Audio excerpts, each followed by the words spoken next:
Time management will never work if you aren't managing your energy and attention at the same time. You might have heard phrases such as work smarter, not harder, or getting more done in less time. These things aren't going to work if you aren't managing your energy and your attention, and it's even more important to do if you're prone to struggling with anxiety, feeling overwhelmed, and managing stress. So in this episode, I'm going to be talking all about why you need to manage your energy and attention and what exactly that means and how you can get started doing that right now.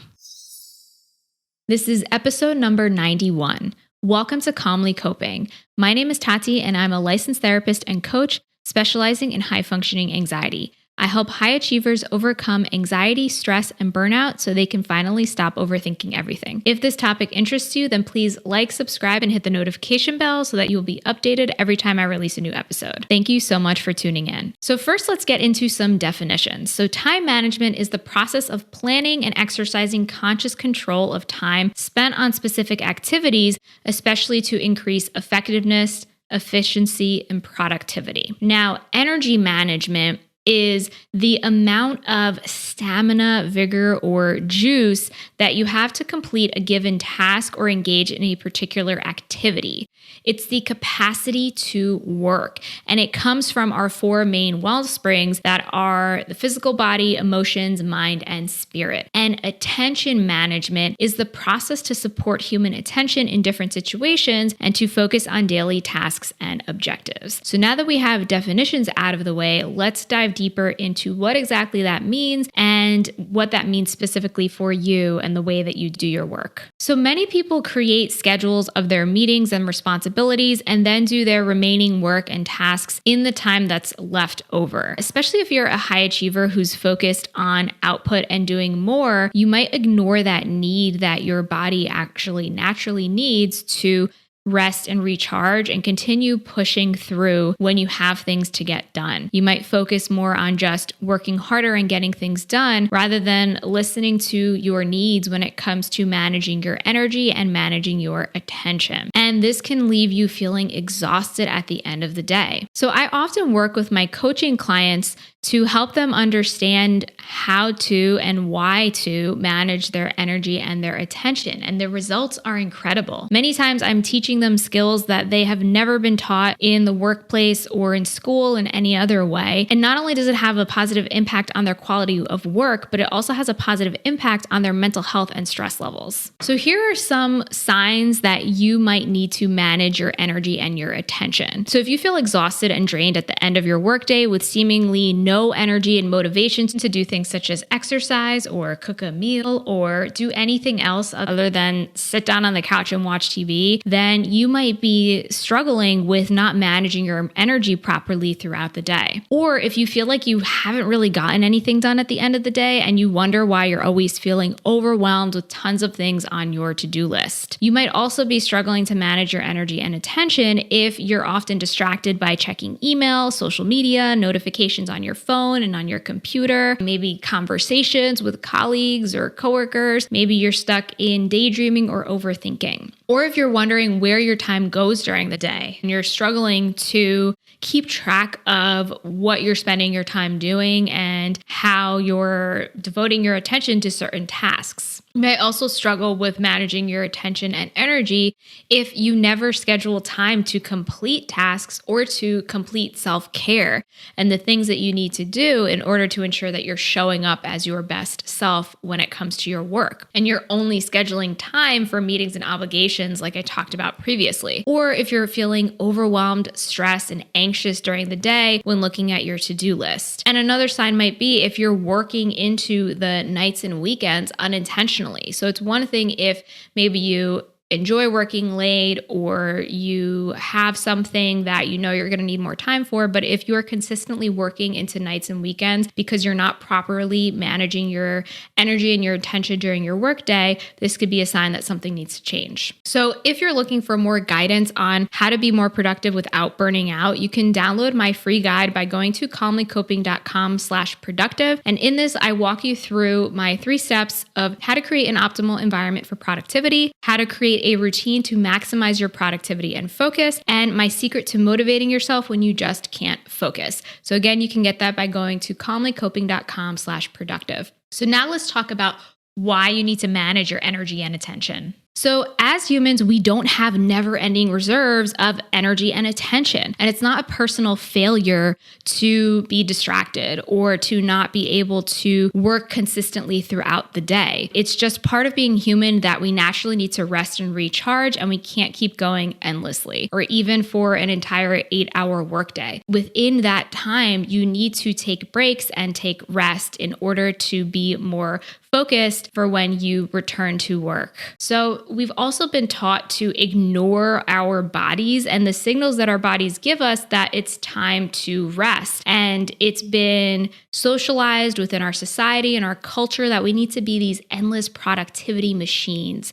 And the focus is more on our output and what we can accomplish and get out there and the time that we're putting into work rather than on the quality of time that we're putting into our work. And also the facet of caring for our mental health and caring for our energy. It's often seen as something that is a badge of honor to not sleep a lot or to continue working hard or hustling. And so it's seen as something that is like romanticized, these concepts of continuing to push hard. You're seen as being stronger and you're seen as being more disciplined or devoted.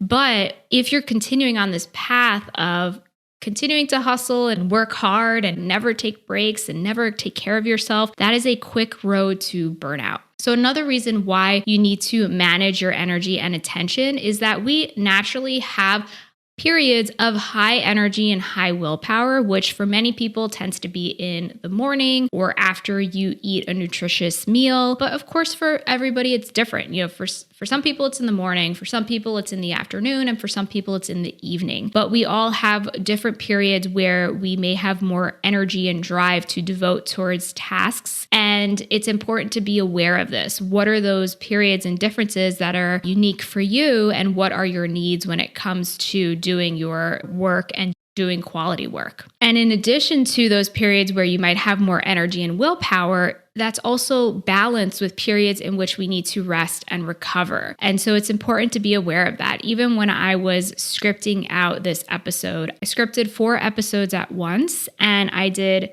2 episodes, which took me about an hour, maybe a little more. And then I took a break. I took a break of like 20 to 30 minutes because I knew that that was necessary for me to do because I started to feel distracted and bored after doing those 2 episodes. And so then I took that break and I came back and I was able to finish the other episodes. It's important to recognize what are those signs that your body is giving you if you're ignoring them and continuing to push through, because then that's going to build up more difficult emotions. You might start to feel irritated, frustrated. You might not be doing as quality work as you could be if you were more focused and we're paying attention to what type of work is best given the energy level that you have in this moment. So your body and mind give you those signals that you need a break. And that might be some of the things I just mentioned. So maybe changes in your mood. It could be mind wandering. It could be boredom. It could be being easily distracted. And so all of these signals that your body and your mind are giving you are actually clues as to what it is that you need in that moment. And so that's why it's important to learn how to manage your energy, because when your body is giving you these clues and you continue to push through and ignore them, you are just making yourself more tired and exhausted, and it's going to be harder for you to devote energy towards the rest of your workday. Not only that, but towards the end of your day. And I heard something recently that oftentimes the weekend is like just recovering from the week before. So if you're not having that balance of work and recovery, then it's going to end up building up and you're going to be more exhausted in the long run. So if you can learn how to manage those energy levels and balance those periods, then you're going to be better able to enjoy your evenings and enjoy your weekends without feeling the need to constantly sleep in or constantly do mindless things because you're so exhausted. And when you respect these signs and you take that time to recover, even if it's only 10 to 15 minutes, that's going to allow you to be better able to focus when you do return to work. And it's going to allow you to have better cognitive capacities, to think more clearly, and to be more creative when you're taking this time to rest and recover and manage your energy and attention. And when it comes specifically to attention management, I know that a lot of people say, I'm great at multitasking. I'm really good at doing multiple things at once. But at the end of the day, and research supports the fact that multitasking is a myth. And when we are multitasking, we are actually constantly task switching. So our attention is constantly switching from one task to the next, which then makes your attention divided between multiple things and makes it harder to focus and harder to actually do work and focus on what's important. If you're constantly distracted by checking email and then going back to writing something or doing something else that you have to do, it's going to be more difficult to make progress in either direction because you're constantly being taken from one task to the next. And a study by psychologists shows that, quote, multitasking may seem efficient on the surface, but may actually take more time in the end and involve more error. Meyer, who is one of the psychologists in this study, has said that even brief mental blocks created by shifting between tasks can cost as much as 40% of someone's productive time. So this essentially proves that when you multitask, you're just wasting more time. So that's why managing your attention is important in this aspect. So it's important to do things that you can to minimize distractions and to focus on one thing at a time. If you constantly have your email open in another tab or you're distracted by notifications on your phone or on your computer, then see if you can try and minimize those, especially when you're trying to do focused work, and see what kind of difference you might notice. You might notice that it's easier to focus and to think because your attention is not constantly being drawn away. And you might notice that you spend less time on tasks for the same reason. So here's the thing. At the end of the day, increased focus equals increased productivity, which equals lower stress and less time working. So you really don't have anything to lose and everything to gain when it comes to managing your time and energy. So what can you do right now to start managing your time and energy? So your action tip is to do an audit of your energy and attention over the next week. Start to become aware and notice, what are your energy levels like throughout the day? Are you pushing through and continuing to work even if your body is giving you signs, even though you feel tired and distracted? How distracted are you during the day? Do you constantly have notifications coming up from email or text message or social media? And what impact does that have on your mood and your ability to stay focused during the workday? Recognize what's happening and identify how you can respect your energy levels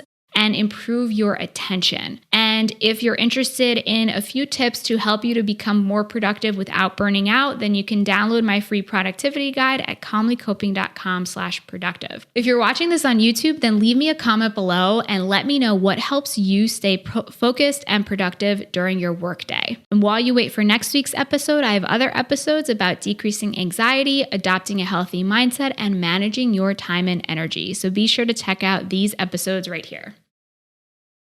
Thank you so much for tuning in today, and until next time, be calm.